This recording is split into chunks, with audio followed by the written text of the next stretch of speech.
Top quality और consistent performance के लिए सिर्फ सिल्वर पंप्स एंड मोटर्स, नाम याद रखना। અમદાવાદની માઉન્ટ કાર્મેલ સ્કૂલને લઈને વિવાદ યથાવત છે, જ્યાં શાળાને બપોરની પાળીમાં શિફ્ટ કરવાને લઈને વાલીઓમાં રોષ છે। સેન્ટ ઝેવિયર્સ સ્કૂલ સવારની હોય, માઉન્ટ કાર્મેલ બપોરની શાળામાં ચાલશે અને આ તરફ માઉન્ટ કાર્મેલને સેન્ટ ઝેવિયર્સ શાળામાં શિફ્ટ કરવાની તજવીજ પણ હાથ ધરવામાં આવી છે। તો બપોરની પાળીમાં શાળા ચાલશે તો વિદ્યાર્થીઓને તકલીફ પડશે તેવું વાલીઓ જણાવી રહ્યા છે। ધોરણ 10-12ના વિદ્યાર્થીઓના શેડ્યુલ ખોલવાશે તો સાથે સ્કૂલને દિવાળીમાં ટ્રાન્સફર કરવાનો પણ નિર્ણય કરાયો, તો એ પહેલા શાળા નહીં પડે એની બાહેધરી કોણ આપશે તેવું પણ વાલીઓ સવાલ ઉઠાવી રહ્યા છે। રિપોર્ટ કરાવ્યો છે, તેમાં 89.47% ડાઉટફુલ છે, તો મેં એ રિપોર્ટ ડીઓને રેપ્રેઝેન્ટ કર્યો છે અને એ પ્રમાણે અમને જે માર્ગદર્શન આપ્યું છે એ પ્રમાણે અમે ફાઇલ તૈયાર રાખી, પણ ફાઇલ જ્યારે આપી ત્યારે અમારી પાસે એફિડેવિટ માંગી કે બાંયધરી આપો કે અહીંયા જ સ્કૂલ હશે, તો એનું પ્રોસિજર ચાલુ છે।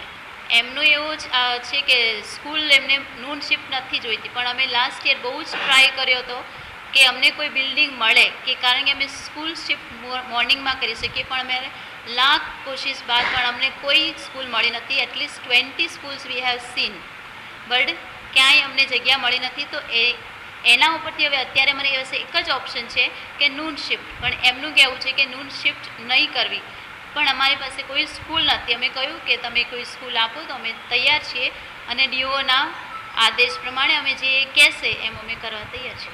વાલીઓ જોડે ચર્ચા કેમ નથી કરી રહ્યા? તમારે સ્કૂલ શિફ્ટ કરવી છે, સ્કૂલનું બિલ્ડિંગ જર્જરિત છે, તો તમે ચર્ચા તો કરો। આજે 9મા 10મા 11મા 12માની વિદ્યાર્થીનીઓ જેમની સવારની શાળા છે, એના પછી એમના બપોર પછીના ટ્યુશન્સ હોય, એક્સ્ટ્રા કરિક્યુલર એક્ટિવિટીઓ ટોટલી ડિસ્ટર્બ છે। એટલે સ્પષ્ટપણે 89% જે રિપોર્ટ આવ્યો અને કીધું કે દિવાળી પછી આ સ્કૂલને શિફ્ટ કરી દેવી પડશે, તો મેં એમને સવાલ પૂછ્યો કે તો દિવાળી સુધી આ સ્કૂલ નથી પડવાની એની ગેરંટી કોણે આપી છે?